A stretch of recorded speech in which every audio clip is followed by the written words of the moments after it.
주 너희 하느님께서 너희에게 차지하라고 주시는 땅에서 살해당한 사람이 들에 쓰러진 채 발견되었는데 누가 그를 때려 죽였는지 알 수 없는 경우에는 너희의 원로들과 판관들이 나가서 살해당한 사람이 있는 곳에서 주변 성읍들에 이르는 거리를 제어야 한다.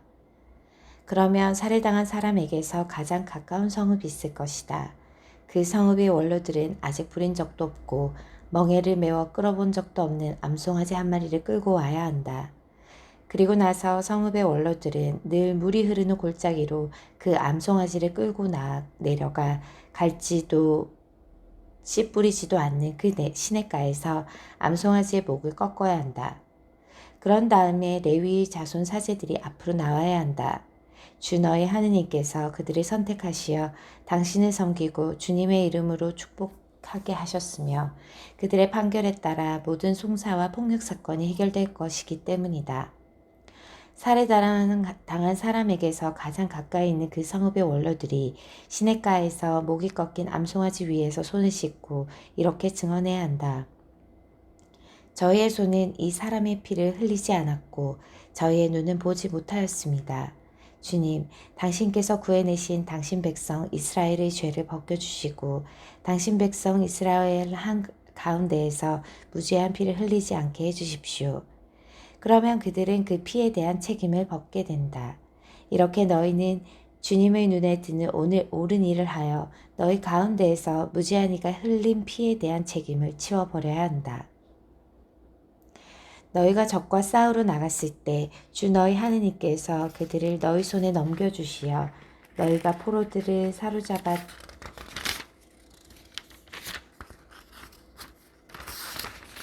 사로잡았는데 그들 가운데에서 예쁘게 생긴 여자를 보고 마음에 들어 아내로 삼게 될 경우 너희는 그 여자를 집으로 데리고 들어가서 그 여자가 머리를 자르고 손톱 발톱을 손질한 다음 포로 때 입었던 옷을 벗게 해야 한다. 그 여자는 너희 집에 살면서 한 달 동안 자기 아버지와 어머니를 위하여 곡을 해야 한다. 그런 다음에 그 여자와 동침할 남편이 되면 그 여자는 아내가 된다. 그러나 그 여자가 너희 마음에 들지 않으면 마음대로 가게 하되 돈을 받고 팔 수는 없다. 너희가 그 여자를 욕되게 하였으므로 함부로 다루어서는 안 된다.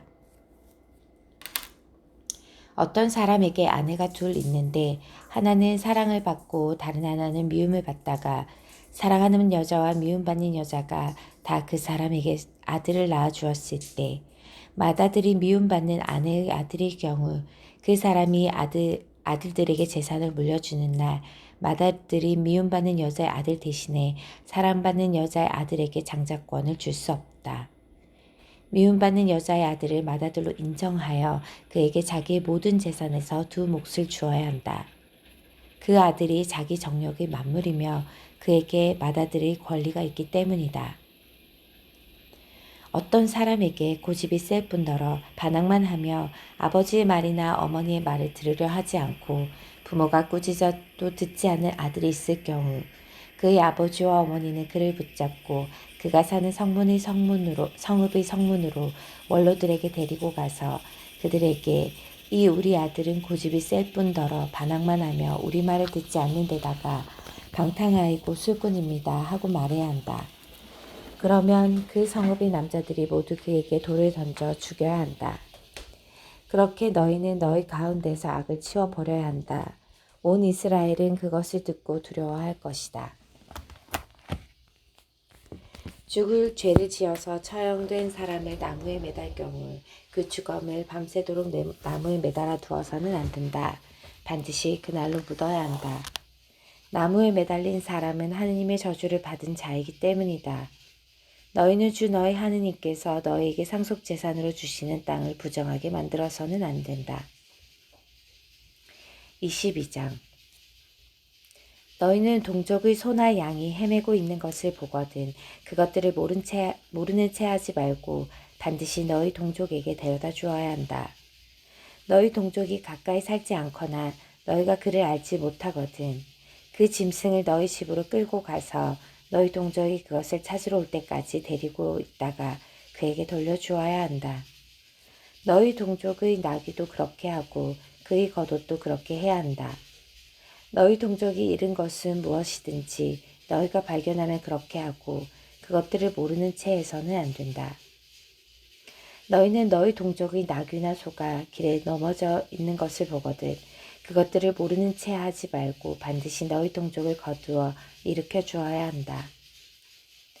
여자가 남자 복장을 해서도 안 되고 남자가 여자 옷을 입어서도 안 된다. 그런 짓을 하는 자는 누구든지 주 너희 하느님께서 역겨워하신다. 너희가 길을 가다가 나무에서건 땅에서건 어린 새나 알이 있는 둥지를 보았을 때 어린 새가 어린 새나 알을 품고 있거든 새끼들과 함께 어미 새까지 잡아서는 안 된다. 새끼들은 잡아도 되지만 어미 새는 반드시 날려보내야 한다. 그러면 너희가 잘 되고 오래 살 것이다. 너희는 새 집을 지을 경우 옥상에 난간을 만들어야 한다. 그래야 누가 옥상에서 떨어지더라도 너희 집에는 그 피에 대한 책임이 없을 것이다. 너희는 포도밭에 다른 종류의 씨를 뿌려서는 안 된다. 그렇게 하면 너희가 씨 뿌린 곡물과 포도밭의 소출을 모두 손댈 수 없는 것이 된다. 너희는 소와 나귀를 함께 부려서 밭을 갈아서는 안 된다. 너희는 양털과 이마를 섞어서 짠 옷을 입어서는 안 된다. 너희는 몸에 두를 겉옷 자락 뇌 귀퉁이에 술을 만들어 달아야 한다. 어떤 남자가 아내를 맞이하여 동침한 다음에 그 여자가 미워지자 그 여자에게 터무니없는 비방을 하며 내가 이 여자를 맞아 가까이 하여 보았더니 처녀가 아니었다 하고 누명을 씌울 경우 그 젊은 여자의 아버지와 어머니는 젊은 여자의 처녀성을 증명하는 물증을 성문으로 그 성읍의 원로들에게 가지고 나간 다음 젊은 여자의 아버지가 원로들에게 이렇게 말해야 한다. 내가 나의 딸을 이 남자에게 아내로 주었는데 그가 내 딸을 미워하여 남의 입에 오르내릴 일을 꾸며내어서 당신 딸이 처녀가 아닙니다. 하면서 소문을 퍼뜨리고 있습니다. 그러나 이것이 내 딸의 처녀성을 증명하는 물증입니다. 그리고 그들은 성읍의 원로들 앞에 그 겉옷을 펴놓아야 한다. 그러면 그 성읍의 원로들은 그 남자를 붙잡아서 벌을 주어야 한다. 원로들은 그에게서 온백 세케를 벌금으로 받아 그 젊은 여자의 아버지에게 주어야 한다.